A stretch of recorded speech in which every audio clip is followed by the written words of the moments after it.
এই পৃথিবী যতদিন থাকবে, কারবালার প্রান্তরের মর্মান্তিক ইতিহাস পৃথিবী যতদিন থাকবে, এই পৃথিবীতে কারবালার ইতিহাস ততদিন থাকবে। এই বাংলাদেশ যতদিন থাকবে, শাপলার প্রান্তরে নিরস্ত্র নিরীহ ওলামায়ে কেরামের শাহাদাতের ইতিহাস ততদিন থাকবে।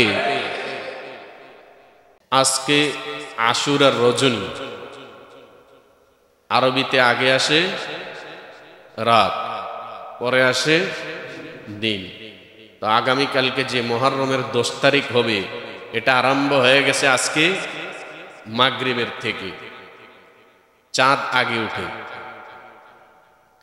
এই রাত্রেরও ফজিলত, এই দিনেরও ফজিলত। রাসূল সাল্লাল্লাহু আলাইহি ওয়াসাল্লাম বলেন, যে ব্যক্তি নাকি আশুরার দিনে রোজা রাখবে, আমার নবী বলেন, আহতাসিবু আলাল্লাহ, আমি আল্লাহর উপর এই বিশ্বাস রাখি, আল্লাহ তাআলা এই রোজার উসিলায় ওর পিছনের 1 বৎসরের গুনাহ সামনের 1 বৎসরের গুনাহ মাফ করে দিবেন। তবে যেহেতু এই একদিনের রোজা ইহুদিগণ রাখতেন, এই জন্য রাসূল সাল্লাল্লাহু আলাইহি ওয়াসাল্লাম বলেন, ওয়া খালিফুল ইয়াহুদ, তবে তোমরা ইহুদিদের বিরোধিতা করবে, খেলাফ করবে 2টা রোজা রেখে। এই জন্য যারা রোজা রাখতে চান, আগামী কালকের সাথে হয় আজকে মিলে কেউ রাখছেন, কেউ রাখবেন পরের দিন। সুতরাং আশুরার রোজা 2টা। এমনি গোটা মাসে রোজার ফজিলত আছে। আফজালুস সিয়াম বা'দা রমাদান শাহরুল্লাহিল মুহাররম। রাসূল সাল্লাল্লাহু আলাইহি ওয়াসাল্লাম বলেন, আল্লাহর নিকট রমজানের পর সবচেয়ে ফজিলতের রোজা হলো মুহররম মাসের রোজা। মুহররম মাসের কত তারিখে? 10 তারিখ না, গোটা মুহররম মাস। এখানে কোনো তারিখ উল্লেখ নেই। আফজালুস সিয়াম বা'দা রমাদান শাহরুল্লাহিল মুহাররম, গোটা মুহররম মাসের যে কোনো দিন রোজা রাখা, এটা হলো রমজানের ফরজ রোজার পর সর্বোত্তম। এই জন্য তুলনামূলক এই মাসে অন্যান্য মাসের তুলনায় রোজা বেশি রাখা চাই। সে কাঙ্ক্ষিত দিন আগামীকালকে ইনশাল্লাহ আমরা ধারাবাহিক তাফসির একটু পরে আরম্ভ করব। যেহেতু আজকে আমরা একটা সুযোগ পেয়েছি মুহররম মাসকে কেন্দ্র করে, আমরা আগে মুহররম মাস সম্পর্কে একটু আলোচনা করি। আল্লাহ তাআলা আমাদেরকে আমলের নিয়তে ধৈর্যের সাথে বসার তৌফিক দান করুন। মুহররম মাস এটা ইজ্জতওয়ালা মাস, সম্মানিত মাস। এই মাসকে সম্মান দান করছেন কে? আল্লাহ। আল্লাহ যে মাসকে সম্মানিত করেছেন, গোটা পৃথিবীর মানুষ যদি সেই মাসে দাঙ্গা হাঙ্গামা করে, ফিতনা ফাসাদ করে, সেই মাসের ইজ্জতের কোনো কমতি হবে? কমতি হবে না। কারণ আমার আল্লাহ মানব সৃষ্টির কোটি কোটি বছর আগেই আল্লাহ এই মাস সৃষ্টি করে তাকে সম্মান দান করছেন। সূরা বারার মধ্যে এসেছে, আল্লাহ তাআলা বলেন, ইন্না ইদ্দাতাশ শুহুরি ইনদাল্লাহি 12 শাহরা ফি কিতাবিল্লাহ ইয়াওমা খালাকাস সামাওয়াতি ওয়াল আরদা মিনহা আরবা'তুন হুরুম। ইন্না ইদ্দাতাশ শুহুরি ইনদাল্লাহি 12 শাহরান ফি কিতাবিল্লাহ। আল্লাহ তাআলা যেদিন আসমান জমিন সৃষ্টি করছেন, ওই সময়ে আল্লাহ মাস সৃষ্টি করছেন 12টা। তার মধ্য থেকে আল্লাহ 4টা মাসকে বিশেষ সম্মান আর ইজ্জত দান করছেন। সেই 4টা মাস হলো যিকআদা, যিলহিজ্জা, মুহররম, রজব। এই 4টা মাসের বিশেষ ইজ্জত সম্মান আল্লাহ দান করছেন। পরবর্তীতে এই মুহররম মাসে অনেক ঘটনা ঘটছে। এটা শুধু মুহররম মাসে না, সব মাসে ঘটনা আছে না নাই? শুধু 16 ডিসেম্বরেই কি এদেশ বিজয় হয়েছে এরকম খুশির মাস ঘটনা কি আর কোনো মাসে হয় নাই? তো পৃথিবী তো বহু পুরাণ।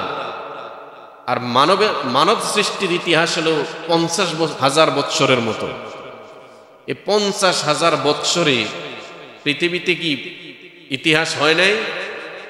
আপনি সব দিনেই দেখবেন কোনো না কোনো দিবস আছে। পত্রিকা খুললেই দেখবেন আজকে এই দিবস, কালকে ওই দিবস। তো আমরা তো এগুলা খবর রাখি না। যারা যে কাজে নিয়োজিত তারা সেই দিবসের খবর রাখে। তো প্রত্যেক দিনই কোনো না কোনো ঘটনা দুনিয়াতে আছে। সুতরাং মুহররম মাসে এরকম ঘটনা আছে। মুহররম মাসের মধ্যে আবার যেটা ইয়াউমে আশুরা, 10ম দিন মুহররম মাসের, এই দিনে বড় একটা ঘটনা আছে। রাসূল সাল্লাল্লাহু আলাইহি ওয়াসাল্লামের কলিজার টুকরা ইমাম হুসাইন রাদিয়াল্লাহু তাআলা আনহুকে ইয়াজিদ বাহিনী কারবালার প্রান্তরে নির্মমভাবে শহীদ করেছেন। ইন্না লিল্লাহি ওয়া ইন্না ইলাইহি রাজিউন। মর্মান্তিক ঘটনা যতই পুরান হোক, যখন এর ঘটনা কানে বেটে আসবে তখন সাথে সাথে ইন্না লিল্লাহি ওয়া ইন্না ইলাইহি রাজিউন এটা পড়তে হয়। ইমাম হুসাইন রাদিয়াল্লাহু তাআলা আনহুকে শহীদ করা এটা কত বড় দুঃসাহস। ইমাম হুসাইন রাদিয়াল্লাহু তাআলা আনহু কি ইসলামের ইতিহাসে সর্বপ্রথম শহীদ হয়েছেন, না তিনার পূর্বে আরো সাহাবায়ে কেরামও শহীদ হয়েছেন? সাহাবায়ে কেরামও শহীদ হয়েছেন। বরঞ্চ সাইয়্যিদুশ শুহাদা হামজা রাদিয়াল্লাহু তাআলা আনহু, রাসূল সাল্লাল্লাহু আলাইহি সাল্লাম বলেছেন, পৃথিবীর ইতিহাসে দ্বীন জিন্দা করার জন্য যত মানুষ শহীদ হবে সমস্ত শহীদগণের সর্দার হলেন হামজা রাদিয়াল্লাহু তাআলা আনহু। তাহলে তিনি কিরকম শহীদ হয়েছেন?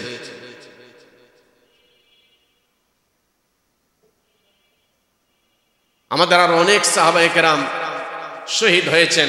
হযরত সুমাইয়া রাদিয়াল্লাহু তাআলা আনহা, তিনাকে নির্মমভাবে শহীদ করা হয়েছে। শহীদের কাফেলা বিশাল।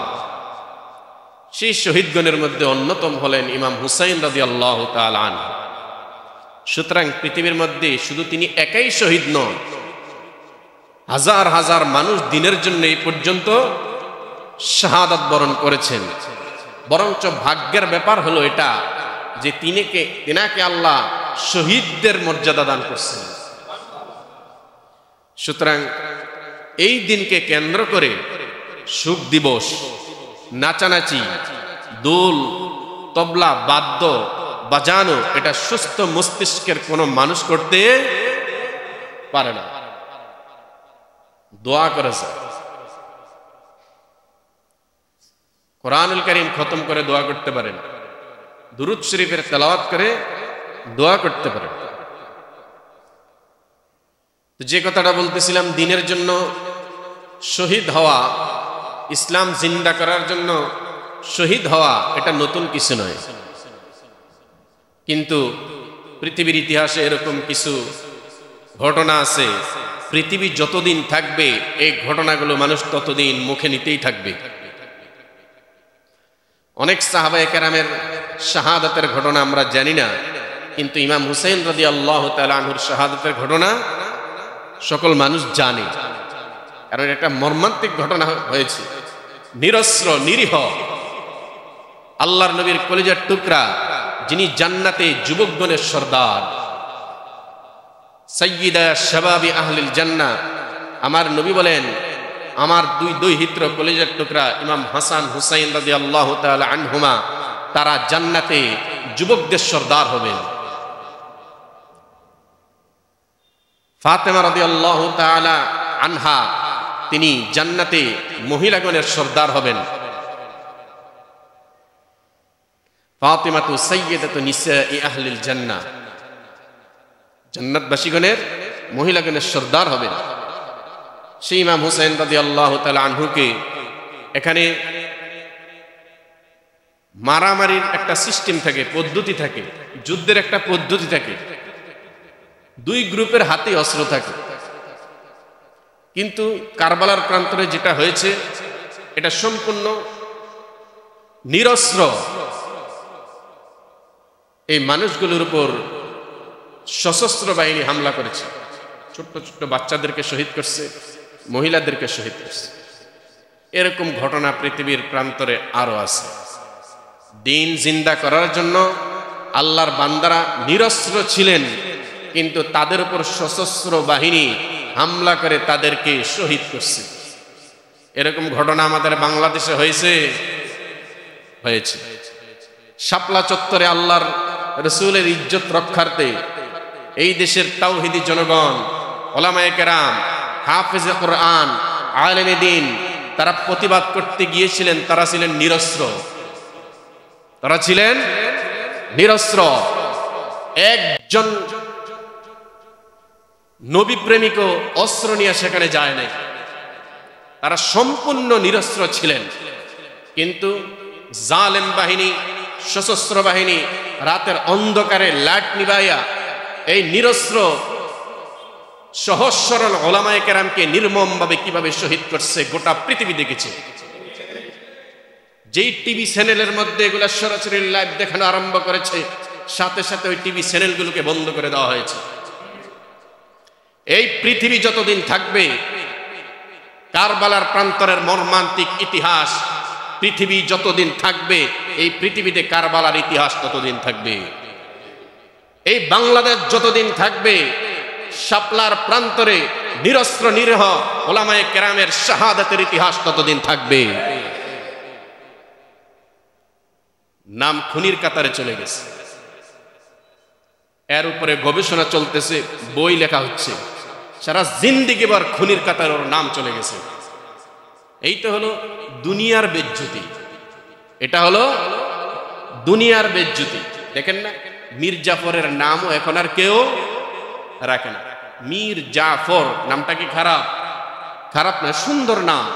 কিন্তু গাদ্দারি এই ভারতবর্ষ যতদিন থাকবে, মীর জাফরের গাদ্দারির ইতিহাস ততদিন থাকবে।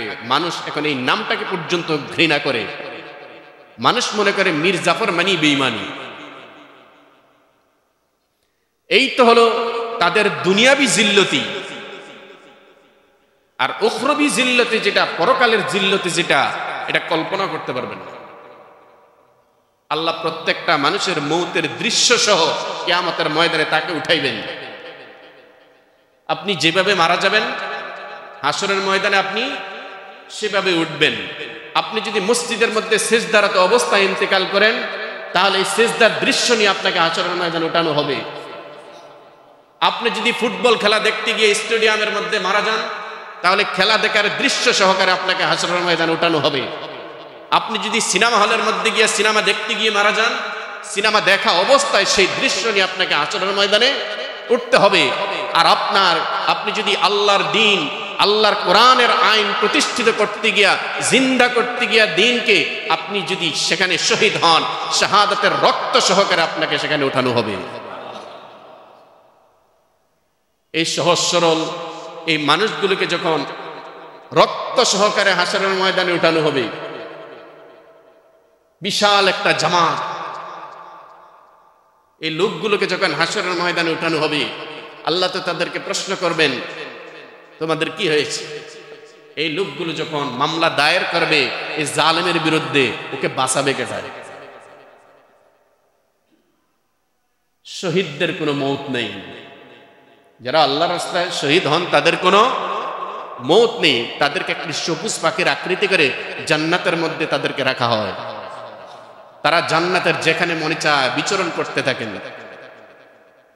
সুতরাং আল্লাহ হায়াত দান করছে, এখনো জীবিত আছে। তওবা করলে আল্লাহ মাফ করার ক্ষমতা আমার আল্লাহর আছে। মানুষের গুনাহ যত বড়ই হোক, গুনাহ যত বিশালই হোক, কেউ যদি আল্লাহর কাছে তওবা করে, আমার আল্লাহ পাক রব্বুল আলামিন বলেন, তোমাকে ক্ষমা করে দেওয়ার জন্যই তো আমি আল্লাহ। এত বড় সুযোগ ওর কাজে লাগানোর দরকার আছে না নাই? 100 মানুষকে হত্যা করেছে। পূর্ববর্তী উম্মতের ঘটনা শুনছেন না? 99 জন মানুষকে হত্যা করে ভালো হওয়ার জন্য গিয়েছিলেন। একজনের কাছে পরামর্শ চেয়েছেন, আমি কি ভালো হতে পারবো? কি অপরাধ করছো? বলে 99টা খুন করছি। বলে যে না না না, এত বড় মহাপাপী, তুমি আর ভালো হতে পারবা না। সাথে সাথে ওকেও শেষ করে ফেলেছে, 100 পুরা হয়েছে। আরেকজনের কাছে গেলেন যে আমি কি ভালো হতে পারবো? কি করছো? বলে যে আমি তো 100 খুন করছি। বলে যে ভালো হইতে পারবা, আল্লাহর কাছে তওবা করলে ভালো হবা, তবে ভালো লোকের সঙ্গ তোমার দিতে হবে, ভালো লোকের, নেক লোকের সোহবতে যেতে হবে। আমাদের দেশে এক ধরনের বুদ্ধিজীবী বের হয়েছে না, বলে যে সোহবতের কি দরকার, বই এনে পড়েই বড় আল্লাহওয়ালা হয়ে যাবো। বই এনে আল্লাহওয়ালা হইবা না, ইবলিসের রাস্তায় যাইবা। কারণ সোহবত কত দামি। রাসূলুল্লাহর এক সোহবতে তিনারা সাহাবায়ে কেরাম হয়ে গেছেন, যাদের সম্পর্কে আমার আল্লাহ বলছেন রাদিয়াল্লাহু আনহুম ওয়া রাদু আন, আমার নবীর সোহবতের কারণে তারা এত দামি হয়েছে, আমি আল্লাহ তাদের উপর খুশি হয়েছি, তারা আমার উপর খুশি হয়ে গেছে। তো এখনো সময় আছে, তওবা তিল্লা করে সঠিক পথে আসো। আল্লাহ তাআলা সেই যোগ্যতা দান করুন।